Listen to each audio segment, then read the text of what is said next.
بصوا يا جماعة، المشهد ده أنا بقالي تقريبا دخلت في حوالي 5 دقايق بحاول إن أنا أصلا أسلكهم من بعض. مش عارف، كان في حتى واحدة تالتة كمان كانت بتعض دي. يعني بصوا يا جماعة هنا، بصوا المكان هنا، واحدة تالتة كانت ماسكة دي. أنا فتحت المزرعة قدرا كده لقيتهم بالمنظر ده.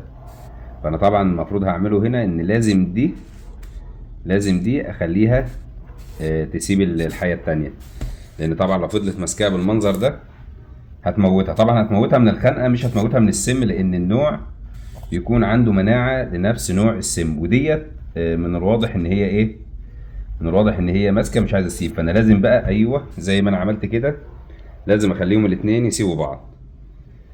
دي انا لو كنت سبتها كانت هتفضل ماسكة في دي لحد ما تموتها.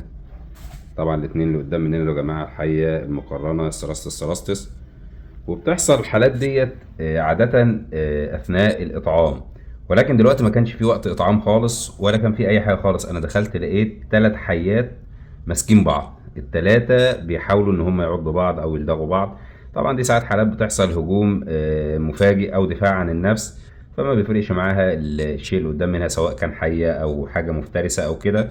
أحيانا إن هي ما بتقدرش تحدد ده، فبالتالي بيلدغوا بعض، وممكن ان هم يموتوا بعض عن طريق الخنق.